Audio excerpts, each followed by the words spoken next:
J'accuse M. Hippolyte Kanambe, alias Joseph Kabila, Katumbi Moïse Soriano et certains acteurs dirigeants de la SENCO d'être les auteurs d'une tentative de déstabilisation de l'État et également d'atteinte à la sûreté de l'État en voulant éliminer le chef de l'État. Quand on dit accusation, on dit preuve. La dernière fois, vous aviez avancé certains faits que vous n'aviez pas démontrés. Vous nous donniez rendez-vous à une date ultérieure. Aujourd'hui, vous allez accuser ou vous accuser et aller prouver ce que vous dites? Oui, je vais effectivement accuser et prouver. J'espérais que je n'allais pas arriver à ces éléments que je possédais déjà depuis plus de 6 mois. Et je peux vous dire que je vais vous amener les preuves de ce que j'ai dit. Donner les éléments. Je vais commencer par Monsieur Hippolyte Kanambe, Béré, alias Joseph Kabila. C'est important, cette incise. Parce qu'en fait, dans ce pays, il faut qu'on se dise la vérité. Nous avons eu à la tête du pays un imposteur et un usurpateur. Je pèse mes mots et je vais vous expliquer pourquoi. L'ancien président de la République est arrivé comment? Il était l'aide de camp du chef d'état-major général de l'armée rwandaise. Dans ses bagages, il y avait Hippolyte Kanambe, qu'on a fait passer pour le fils de Laurent Désiré Kabila. Or, Hippolyte Kanambe est un agent de l'armée rwandaise. Son chef est et était Paul Kagame, commandant suprême des forces rwandaises. C'est ça la vérité. Cela n'a jamais été démontré. Alors, je ne parle pas de l'appartenance à l'armée rwandaise, mais de la non-filiation de ce dernier avec Laurent Désiré Kabila. Mais il y a eu plusieurs témoignages. Il y a d'abord les vrais enfants biologiques de Laurent Désiré Kabila, qui ne reconnaissent pas Hippolyte Kanambe. Et Hippolyte Kanambe a un père et une mère. Sa mère s'appelait Marceline, et son père, là-dessus, qui était un ancien maquisard également, je vais vous donner son nom là-dessus. Depuis 18 ans, enfin, depuis, c'est la thèse de M. Honoré Ngbanda, rien n'a, semble-t-il, été réellement prouvé. Qu'est-ce qui, aujourd'hui, vous dit accuser une seule personne ou accusant une seule personne vous fait vous fier à ces accusations plutôt qu'à des accusations plus claires de ce qu'il aurait fait récemment? D'ailleurs, dans le mensonge également, celle qu'on appelle Jeannette Kabila, ce n'est pas la jumelle, c'est en fait la petite sœur de son père, là-dessus.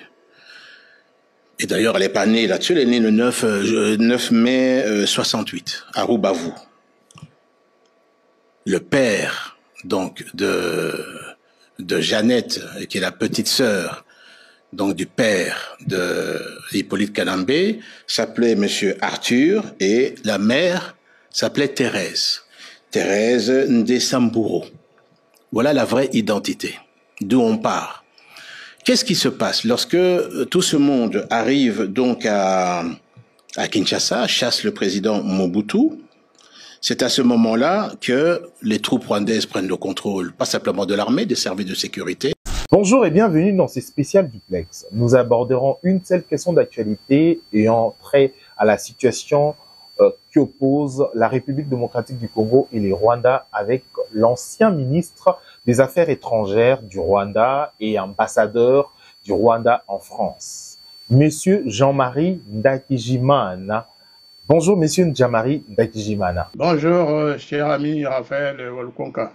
C'est un plaisir de vous avoir en duplex aujourd'hui pour parler de nos pays. À quel moment et pour quelles raisons les relations entre le Rwanda et la République démocratique du Congo se sont détériorées? alors que ces deux pays étaient amis à l'époque du président Abiyarimana et Mobutu. Merci d'abord de m'avoir invité parce que ce n'est pas souvent que je travaille avec des chaînes congolaises de Kinshasa ou d'ailleurs, hein. C'est vraiment difficile de pouvoir se connecter alors qu'il faudrait établir une synergie médiatique.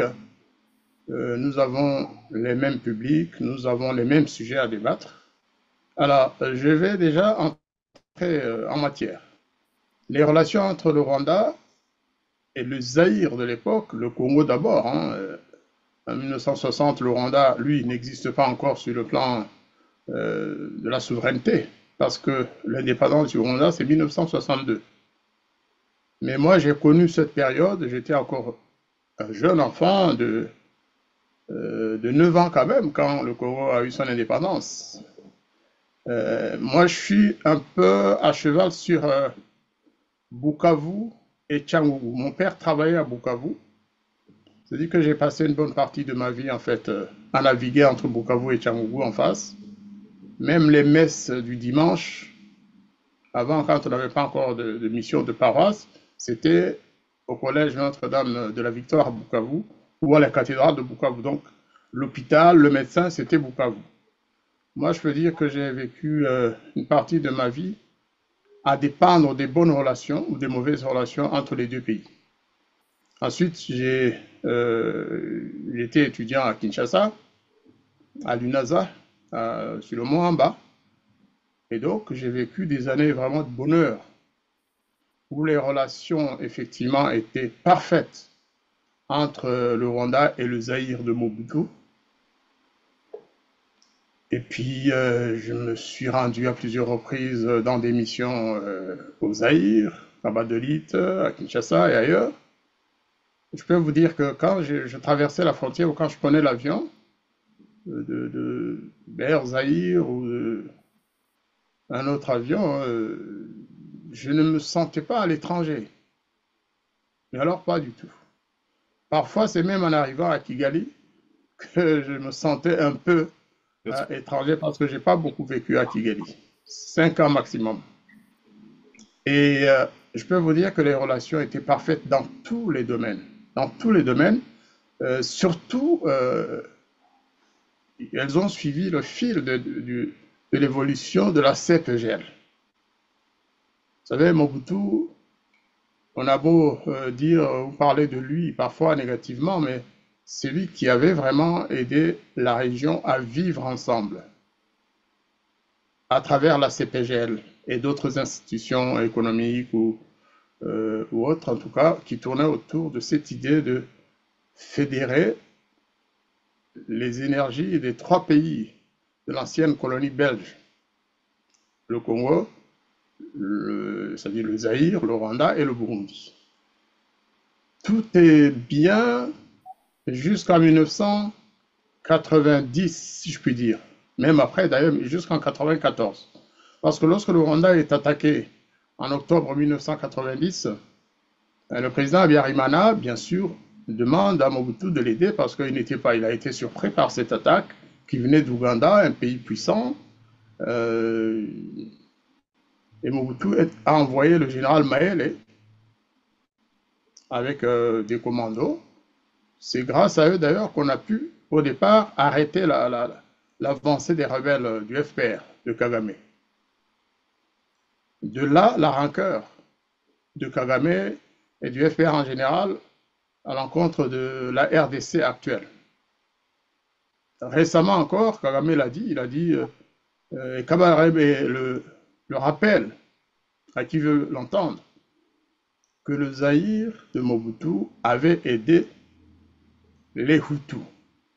Il y a 2 jours encore, le président Museveni, à la réunion du sommet du mécanisme de suivi de l'accord d'Addis Abeba, le président Museveni l'avait dit publiquement à l'ouverture de la conférence en disant que Mobutu avait aidé les extrémistes Hutus, que c'est la cause des mauvaises relations actuelles entre le Rwanda et la RDC. Bien sûr que c'est un mensonge.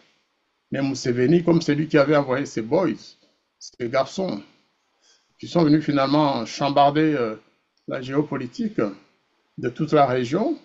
Museveni a gardé cela en tête, Kagame a gardé cela en tête.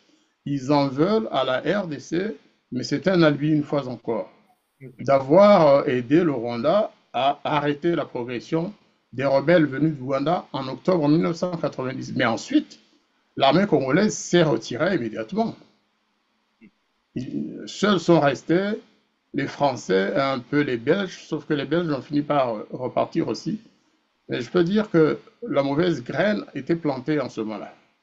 Ok. Et puis en Depuis, 1994, le président Habyarimana est assassiné avec son homologue burundais par le FPR, et Mobutu le sait. D'ailleurs, il avait prévenu le président Habyarimana, il avait dit ne va pas à Dar es Salaam parce qu'il y a un projet d'assassinat en cours. Honoré Ngbanda qui participait à la rencontre entre Mobutu et Habyarimana quelques jours avant le voyage de Dar es Salaam de Habyarimana, Honoré Ngbanda a tout raconté avec détail. Ce que Mobutu a dit à Habyarimana, et Habyarimana a dit je suis sous pression de la région, il faut absolument que j'aille à Dar es Salaam. S'il avait écouté Mobutu, c'est trop tard aujourd'hui, il ne serait peut-être pas mort. Et Mobutu n'a jamais pardonné ça, bien sûr, à la rébellion du FPR. Et ma foi, ça a provoqué tout ce que ça a provoqué. C'est là, je pense, que les mauvaises relations ont commencé. À l'arrivée du régime de Paul Kagame au pouvoir à Kigali, après la prise du pouvoir en juillet 1994, Kagame a sabordé tout de suite la CPGL. Il n'en a plus voulu. Vous voyez déjà, au niveau de la tripartite, puisqu'on l'appelait la tripartite, la CPGL est morte parce que Kagame n'en voulait plus. Parce que pour Kagame, les pays francophones qui se trouvaient à l'ouest du Rwanda, ce n'était pas intéressant. Il fallait rester à l'est, en Ouganda, en Tanzanie et au Kenya. C'est ça la logique. Jusqu'en 1996, où ils ont attaqué le Zaïre pour faire tomber le régime de Mobutu. C'était toujours dans la même logique, mais là, ils avaient aussi, je pense, des suggestions venues d'outre-Atlantique et de certaines puissances occidentales pour renverser Mobutu et se saisir des richesses fabuleuses du Zaïre RDC, en se servant bien sûr de Laurent Désiré Kabila. C'est ce qui s'est passé. Et voilà. Depuis, on n'a pas connu la paix dans la région. Alors qu'avant, c'était une sorte de paradis géopolitique. Les pays de la CPGL et la région, c'était un petit paradis, ou un grand paradis. La paix régnait. vous avez connu l'heure avant l'indépendance, la période avant l'indépendance. Euh, Entendre aujourd'hui le président rwandais Paul Kagame réclamer les terres en la République démocratique du Congo. Comment réagissez-vous? Comment vous analysez ces discours?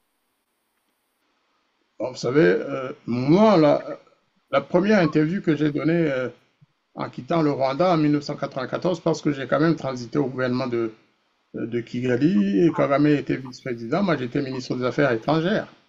La première chose que j'ai constatée en arrivant, c'était le bellicisme et le suprémacisme. Alors qu'ils étaient encore des rebelles qui viennent de prendre le pouvoir, mais ils avaient déjà des rêves de conquête. Et c'était un régime belliciste. Et je m'étais ouvert sur ça à mon ancien collègue congolais, qui était encore zaïrois. Je lui ai dit, j'ai l'impression que, après un mois, à Kigali seulement, on s'est retrouvé à Addis Abeba, et je lui ai dit, cher ami, cher collègue, eh bien, je crois que ça ne marchera pas entre nos deux pays, parce que Kagame en veut au Congo, dès le départ. Et donc, quand il a commencé à agresser la RDC, j'ai compris que c'était trop tard. Avant l'indépendance, tout se passait très bien. On était dans le même ensemble administratif et politique. Congo, Rwanda, Burundi. Après l'indépendance, je veux dire, l'équipe a continué. L'équipe a continué. Nous, vous savez, entre Bukavu et le Rwanda, parce que c'est la frontière que je connaissais le mieux ensuite depuis 63. J'étais aussi à Goma, Goma-Gisenyi. J'étais jeune étudiant, jeune élève en fait, étudiant, dans un séminaire du Nord. Il n'y avait même pas, jusqu'en juin 60, il n'y avait pas de barrière à la frontière. On traversait pour aller à la messe, je vous ai dit, pour aller voir notre médecin de Bukavu, pour aller tous les services, parce que nous, on n'avait pas de grande ville en face, c'était Bukavu. Il n'y avait pas de douane, il y avait rien.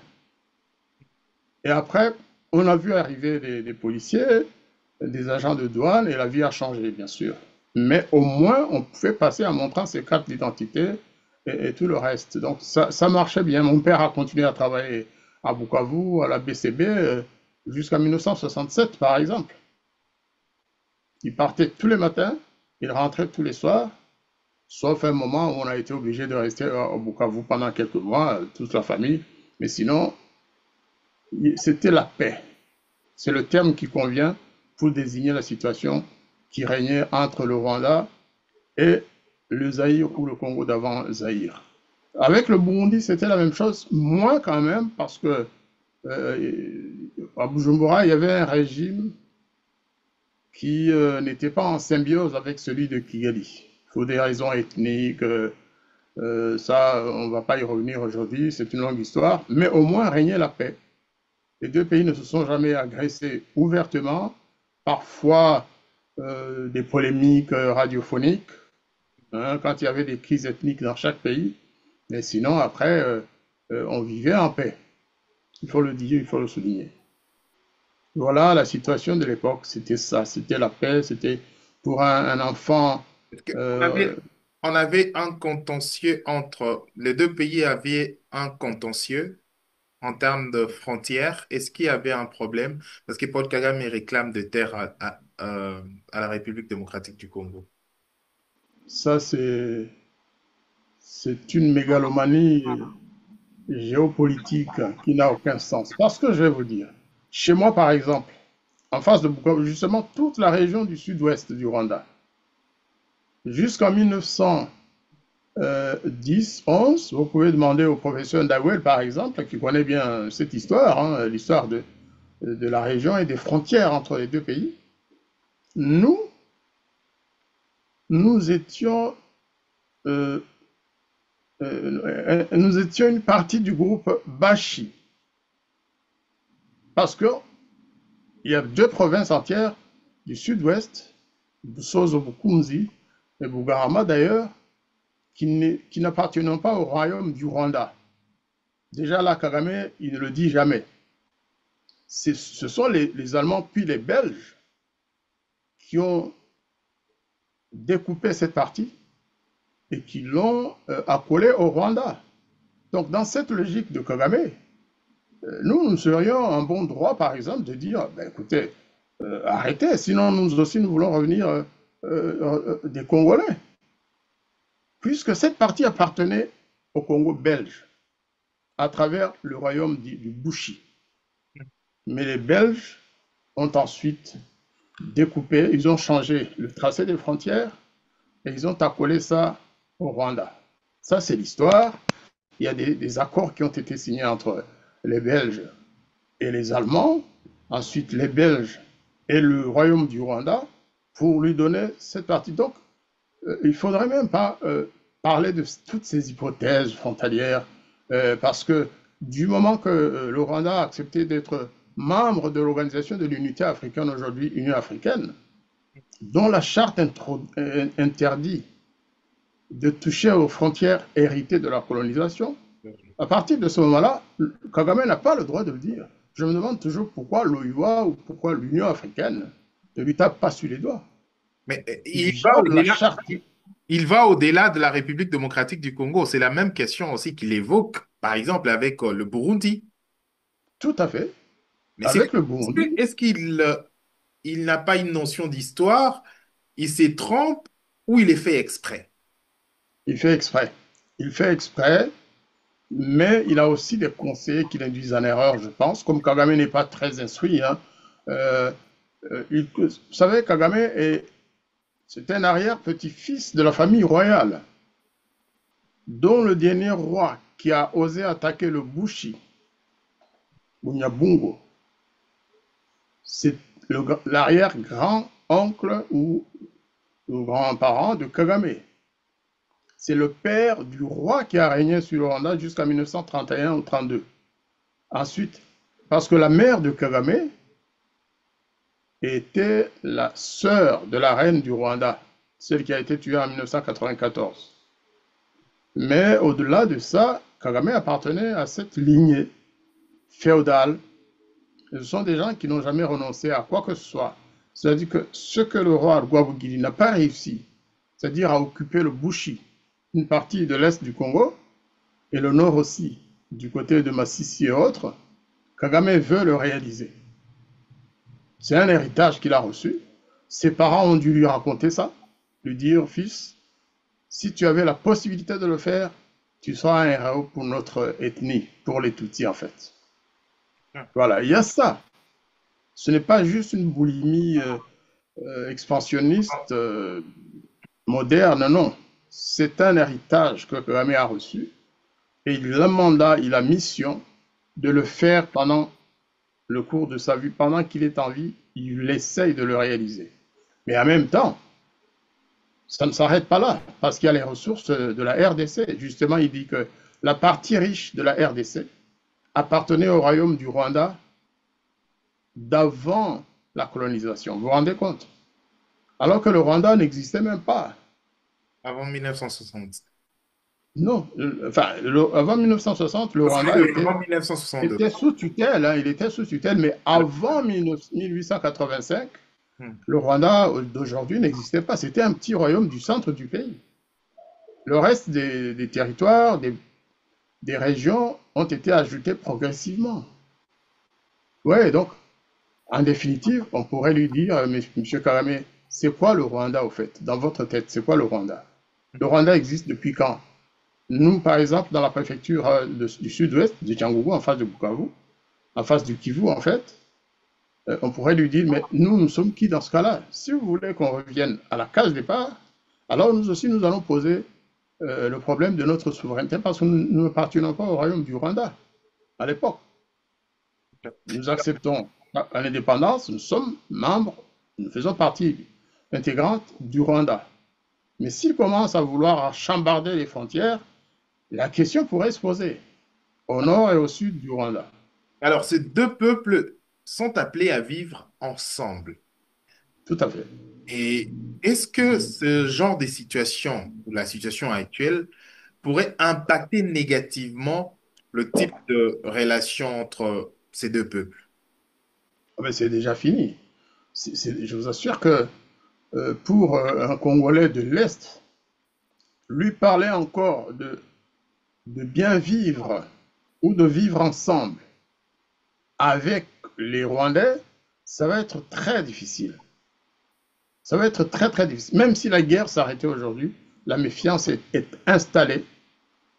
Quand vous allez à Bukavu ou à Goma, il y a eu trop de sang. Aujourd'hui, ça se poursuit. Des gens viennent du Rwanda et sont désignés administrateurs ou comment on les appelle encore, administrateurs de territoire ou de province, à Goma. Et ils sont des Rwandais. Et ils se comportent comme des gens en territoire conquis, quoi. Ils tuent qui ils veulent. Comment voulez-vous que la population locale puisse leur pardonner ça? Comment voulez-vous que les Wazalendes, dont les parents ont été, pour la plupart, exterminés, dont les femmes, les filles ont été violées pendant une trentaine d'années depuis maintenant, enfin 28 ans en tout cas depuis 1996, comment voulez-vous qu'ils pardonnent tout ça s'il n'y a pas un exercice de réconciliation véritable et, vous savez, de réparation, comme le dit le docteur Denis Mukwege. La justice, elle est indispensable. Avant toute réconciliation, il faut qu'il y ait un exercice de mémoire, de justice et de réparation. Or, voyez-vous, par exemple, ici en France, récemment encore, lorsque un groupe d'artistes congolais et autres ont voulu rendre hommage aux victimes du génocide du Nord Kivu et du Congo en général, l'association des rescapés Tutsis du Rwanda a protesté, l'ambassade du Rwanda à Paris a protesté, ensuite ils ont été soutenus par quelques autorités françaises et par la francophonie de Madame Louise Mushikiwabo. Eh bien, le concert a été reporté ou annulé. Mais bon, pas annulé complètement, mais le jour où il devait se tenir, il n'a pas eu lieu. Il a dû être reporté à une autre fois. C'était avec nos amis, les jeunes, ouais, le maître Gims avec son frère, et les autres. Nous, on avait plaidé, on avait lancé un plaidoyer pour laisser ce concert se tenir dans nos organisations, avec les organisations congolaises de France et de Belgique. Et ça n'a pas marché. Tout ça, ça s'accumule et ça provoque bien sûr des rancœurs qu'il sera difficile de déraciner. Très difficile. Et moi, je le dis, peut-être que je ne serai pas là pour participer à cet exercice. Il faut vraiment aller jusqu'au bout il faut que le Rwanda demande pardon. Je l'ai toujours dit.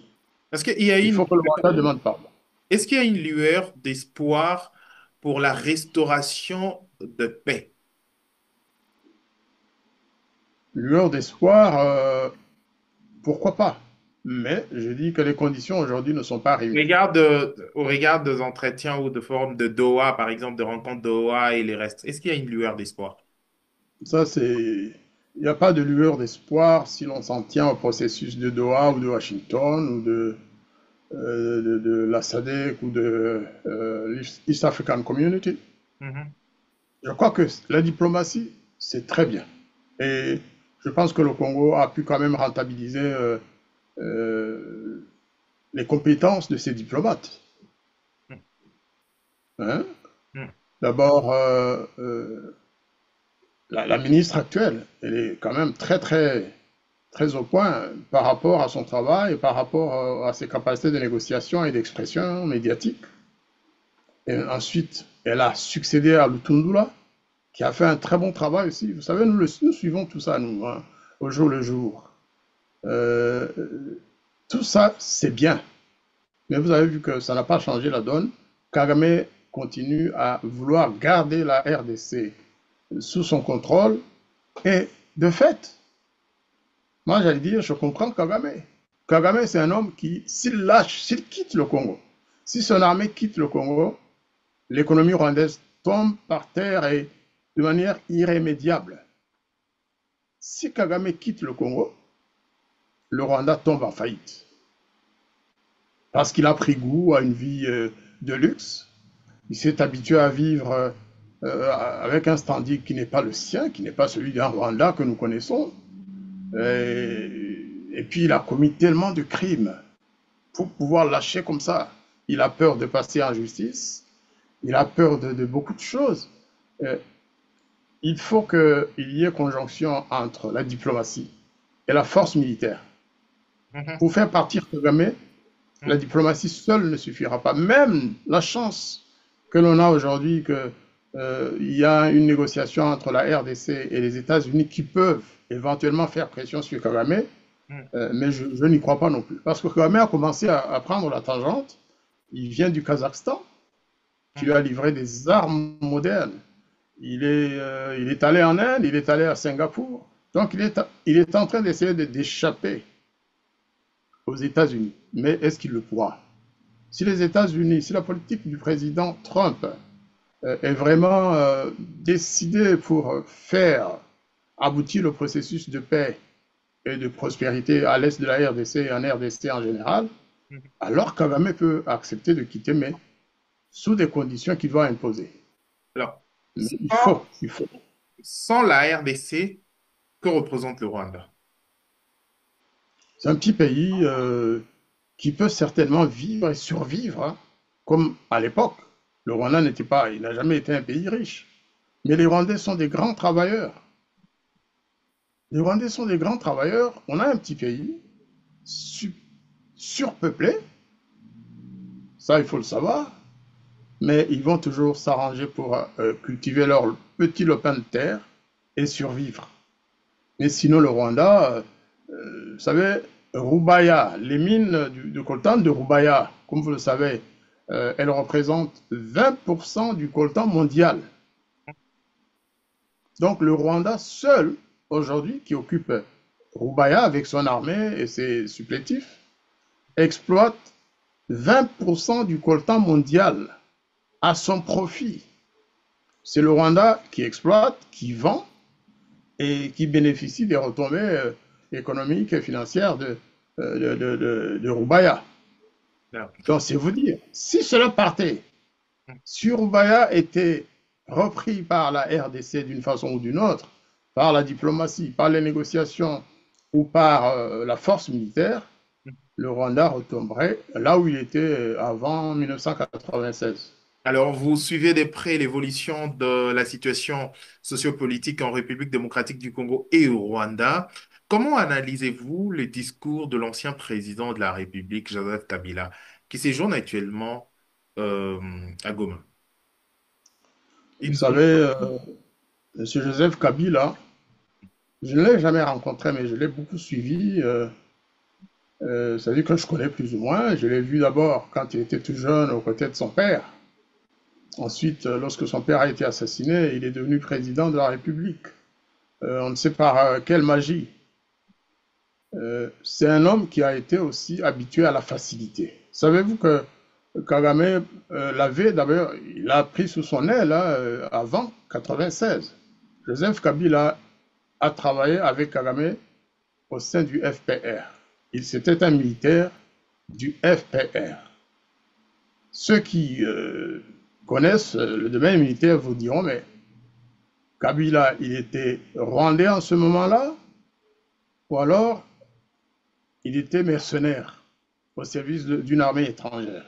Toujours est-il qu'il est parti au Congo avec son père, avec Kabarebe, qui était son parrain et son entraîneur. Il a vécu sous l'aile de Kabarebe jusqu'à l'assassinat du président Kabila. Mais ce qui nous a étonnés, nous, quand nous avons écouté le président Kabila récemment à Goma, d'abord le fait d'être à Goma, ça nous a beaucoup étonnés et choqués. Parce que Goma est une ville occupée par le Rwanda, par l'armée rwandaise et par ses supplétifs. Donc l'ancien président qu'il est, Kabila, ne devrait vraiment pas aller et se trouver à Goma aux côtés de ces rebelles qui ont massacré des milliers de Congolais dans la ville de Goma et ailleurs, à Bukavu, à Walikale et ailleurs. Ça, c'est la première chose. Deuxième chose, il a fait un discours qui va au-delà de ce qu'il a pu faire quand il était chef de l'État, avec beaucoup de mensonges. C'est lui qui a créé ceci, c'est lui qui a chassé le M23 en 2012 ou 2013, c'est lui qui a créé l'armée nationale, alors que tout le monde le sait. Joseph Kabila est celui qui, après le départ de Kabarebe, a quand même organisé le brassage et l'intégration des soldats rwandais ou des soldats rebelles du RCD et CNDP au sein de l'armée congolaise. C'est lui qui a infiltré l'armée, en fait. C'est connu, même au Rwanda, ils le savent. Kabarebe parle avec tous ses officiers ou sous-officiers des anciens du FPR, parce que pour la plupart, ils se sont battus au sein du FPR contre le régime de Habyarimana, avant d'être transférés en RDC, au Zaïre, avec Laurent Désiré Kabila. Ce sont des militaires du FPR qui sont aujourd'hui des colonels, des généraux, des majors et autres au sein de l'armée congolaise. Donc, il y a ça, et Joseph Kabila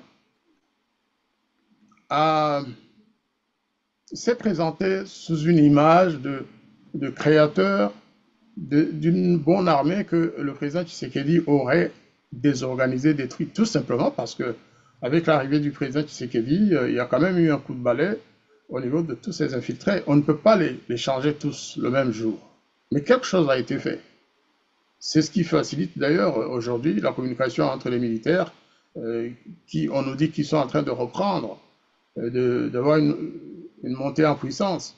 Mais avant cela, tout ce qui se passait, tout ce qui se disait au sein de l'armée congolaise lorsque le M23 a attaqué, était connu à Kigali le même jour. Kabarebe contrôlait et dirigeait l'armée à partir de Kigali. Et donc, nous pouvons dire aujourd'hui quand même que si tout se passe bien, si avec les accords de Washington et de Doha, on arrive à convaincre Kagame de quitter la RDC, le Rwanda pourrait vivre en paix, se reconstruire autrement, sauf que, en ce qui me concerne, je considère que tant que Kagame sera au pouvoir, l'homme que je connais, Kagame, tant qu'il sera au pouvoir au Rwanda, la RDC ne connaîtra pas la paix. Aujourd'hui, il peut reculer un peu, parce que Trump fait pression, et d'ailleurs, je ne garantis pas cela, parce que quand j'ai écouté le président Museveni à l'ouverture du sommet du mécanisme de suivi de l'accord d'Addis Abeba, je me suis dit, ces gens, ils sont en symbiose, ils disent la même chose, ils essaient de culpabiliser la RDC, alors que la RDC est le pays agressé et occupé. Et on essaie de tout mettre sur le dos des autorités congolaises. Donc, peut-être que Kagame va baisser le ton, prendre un profil bas, en attendant le départ de Trump du pouvoir. Parce qu'il a encore beaucoup d'amis dans le système américain. Et lorsque Trump quittera le pouvoir, peut-être que Kagame va aller voir ses amis en disant, voilà, c'est le moment encore de m'aider, de me suivre pour qu'on aille exploiter le Congo.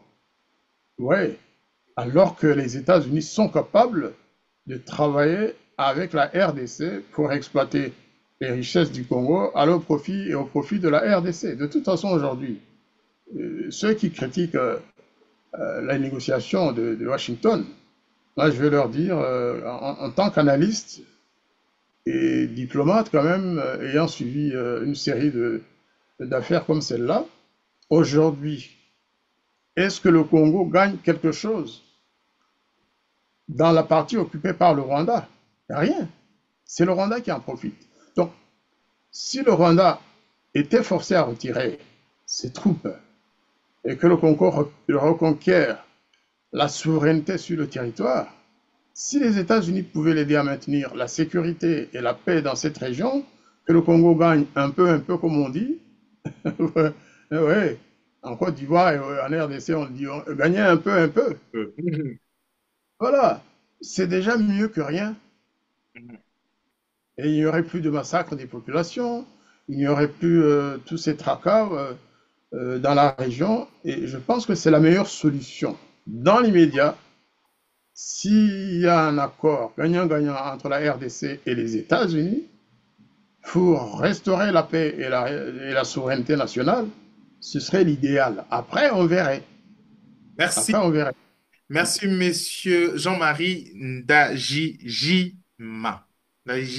Ndagijimana.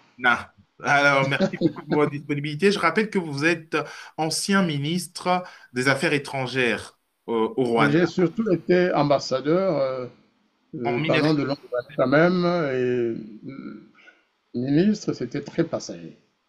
Ça ne m'a même pas plu parce que j'étais avec justement ces gens venus d'Ouganda qui voulaient tout chambarder, tout détruire et qui ont finalement détruit notre pays et la RDC et le Burundi parce qu'on ne l'a pas suffisamment dit. Aujourd'hui, Kagame menace d'attaquer le Burundi. Voilà. Prochainement, on aura un autre rendez-vous parce que... On aura d'autres rendez-vous. à la Cher fin. Raphaël Walkonka, et vraiment, je vous remercie de m'avoir invité. Merci beaucoup et surtout que nous apprécions ce que vous faites. Ben, moi aussi, je suis le travail de votre chaîne ou de vos chaînes. Vous faites un très bon travail, avec professionnalisme, sans afficher quelques partisaneries que ce soit, parce que c'est ça aussi les qualités d'un bon journaliste. Merci. Et nous l'apprécions. Merci. Nous, parfois, puisque nous vivons les séquelles de l'occupation directement, nous avons vous savez, nous avons des parents à Bukavu, à Goma, qui sont sous l'occupation. Des parents, hein.